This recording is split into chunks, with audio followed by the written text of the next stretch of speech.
16-foot tall shop walls and custom designed and fabricated trusses are going up. And I have something very special to share with you. In this episode, our contractor and his crew continue framing our exterior walls and installing custom designed trusses on our 2,000 square foot home. We are Hidden Creek Family Ranch, a 3-generational family teaming up to build our homestead from scratch in North Idaho.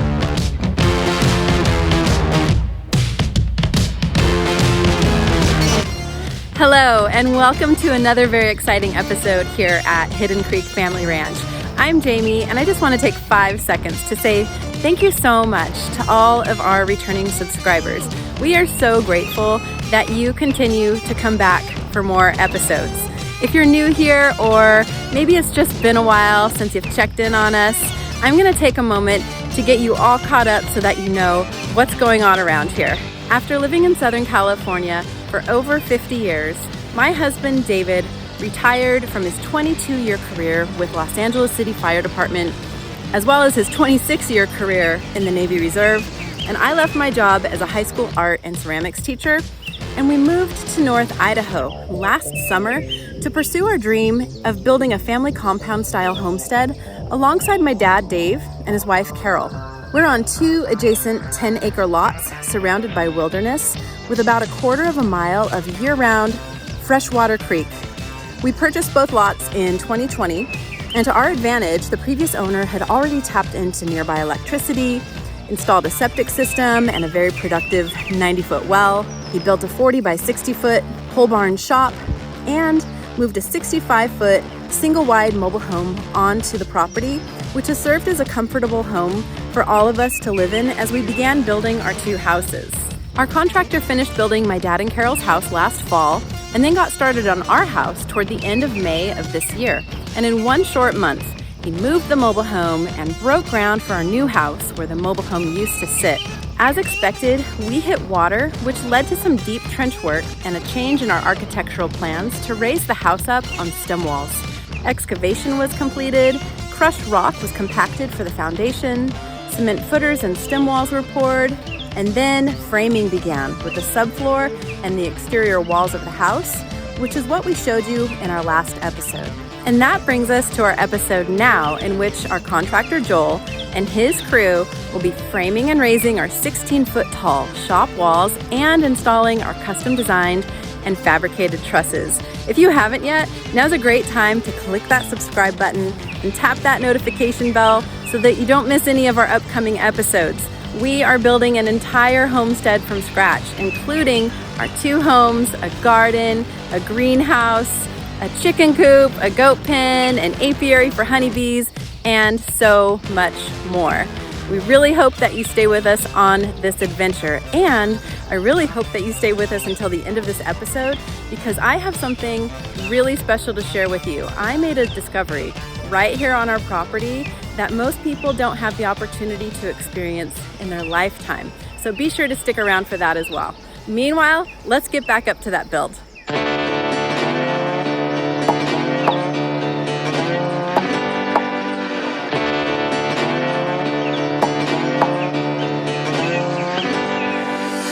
As Joel began framing the walls for our oversized attached garage, he brought David and I in to lay out exactly where we wanted all of the windows and doors, because we did have some changes in mind.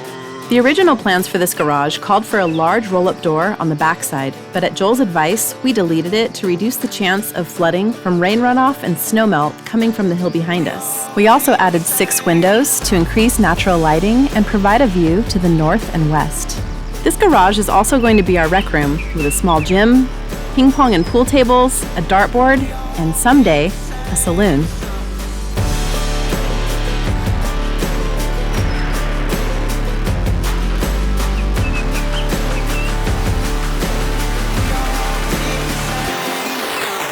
Raising 16-foot tall 2x8 walls isn't for amateurs.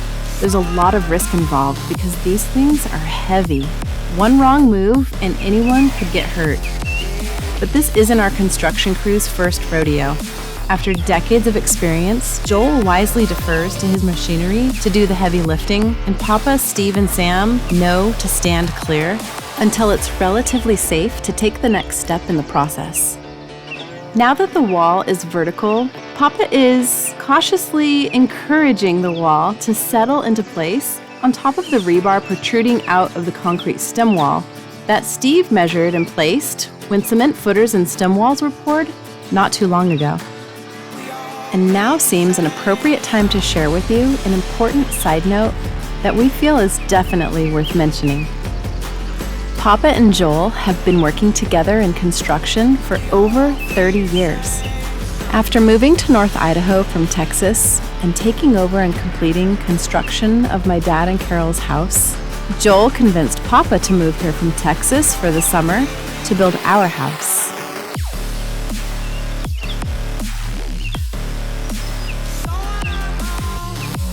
Adding further interest to our story, Steve and Sam are neighbors of Joel, less than 10 miles from our house.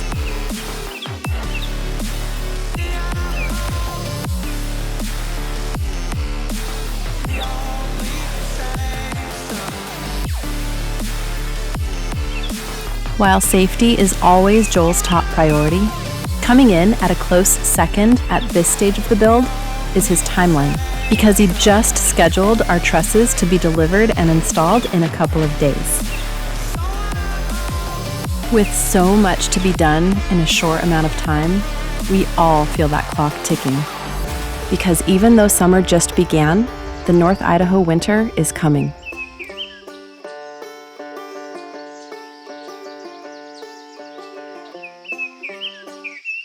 But this type of work really can't be rushed when you're striving for the safety and longevity of the home. And to personify things a bit, the framing is essentially the musculoskeletal system of the home. So Joel, Papa, Steve, and Sam show up every day at 5:30, working a slow and steady pace and maintaining the highest quality of workmanship to ensure that our house has good bones.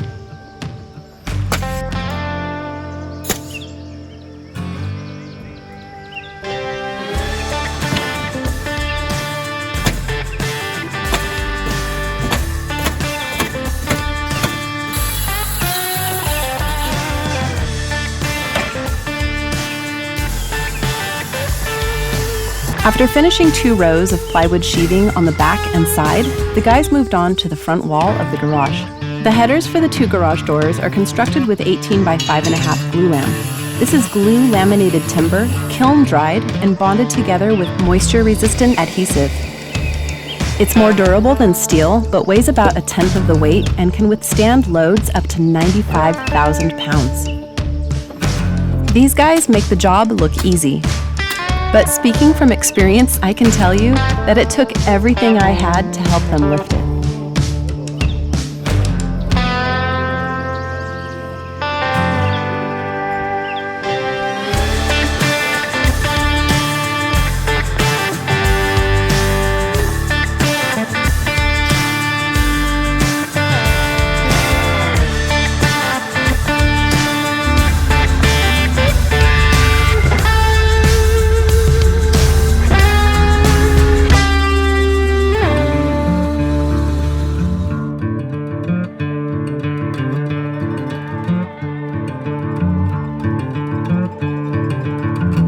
Just had to run for cover, you guys. We had this huge rainstorm with lightning and thunder blowing through, and I swear these raindrops here, they're like the size of quarters. They're just huge and they absolutely soak you from head to toe within a matter of seconds. The guys ran to their cars, I ran here to the shop.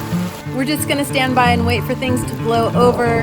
Hopefully we don't have another lightning strike here on our land, because about a month ago we did, and it took out our well pump, and we just finished having that replaced. It was really expensive, and we don't ever want to have to do that again. So hoping the storm passes by and leaves us alone. We waited patiently as the summer storm slowly passed through, and it was well worth the wait. For the second time since we moved here a year ago, we got to experience the spectacular phenomenon of mammatus clouds at sunset.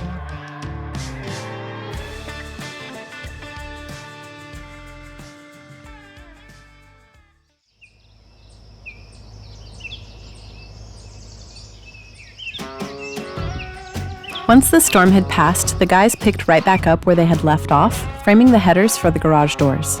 And then they turned their attention to creating temporary vertical spacers for the trusses. These 2x4s are nailed in every 24 inches to serve as guides when the crane is placing the trusses 2 inches on center on the top plates of the exterior walls, and to stabilize the trusses vertically until Joel and the guys can come back and take their time to individually level and permanently secure the trusses in place. Their timing couldn't have been any better because within minutes of finishing preparations, the truss company was crossing the bridge.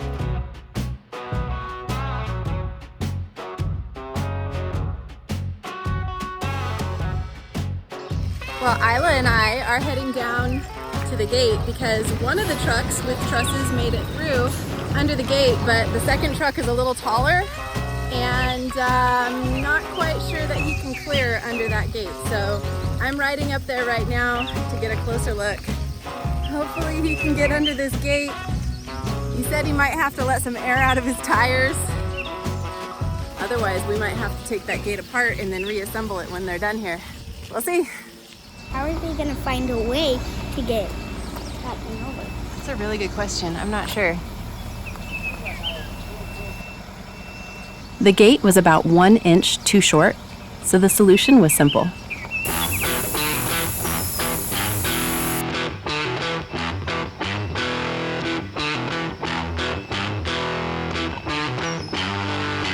Woo! Nicely done, guys. We need to go get him an air compressor. With trusses on site, it was time to raise the roof.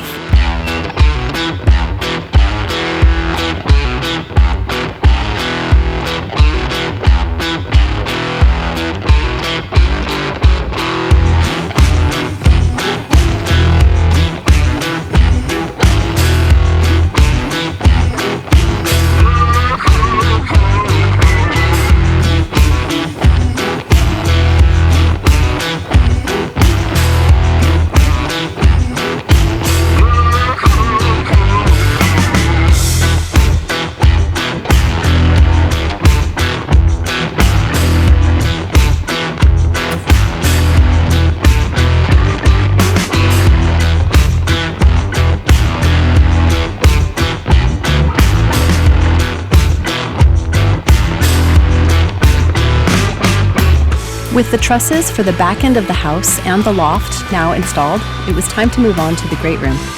This space is going to be our open concept living room and kitchen with 11-foot tall walls and an 18-foot vaulted ceiling. The overall ridge height of the house is 26 feet with a 9-on-12 roof pitch, so saying that this part of the job is a little dangerous is a bit of an understatement.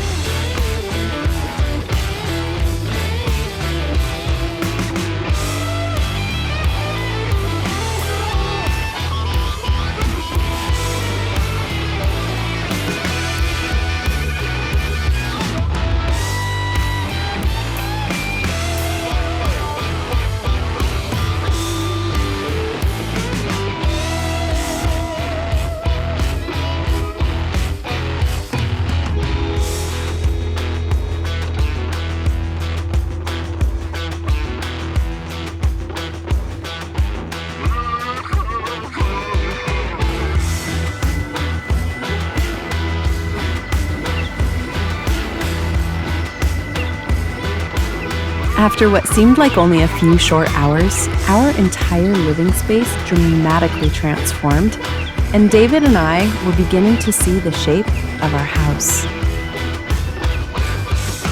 The peaks of the house trusses and all of the garage trusses will be installed in a few short days, and then the exterior silhouette will be nearly complete.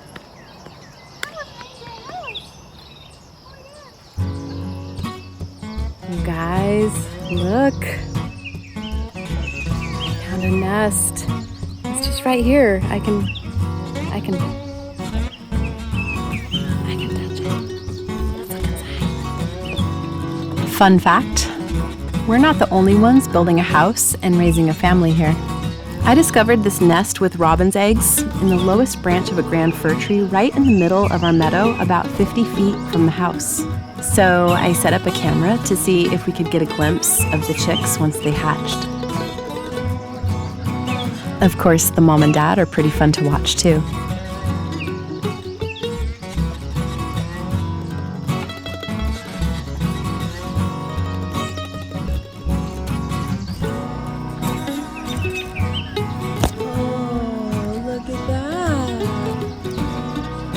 Babies. Hardly even capable of holding up their own heads, these baby robins are naked, blind, and defenseless and haven't found their voices yet.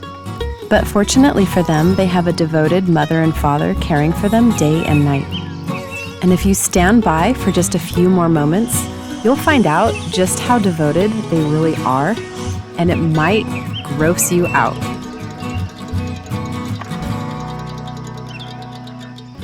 I've only witnessed this kind of behavior on National Geographic and other nature channels, but I've never seen anything like what you're about to see.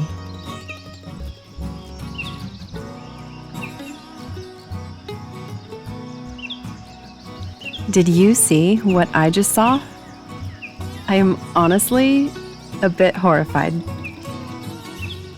Here's a replay.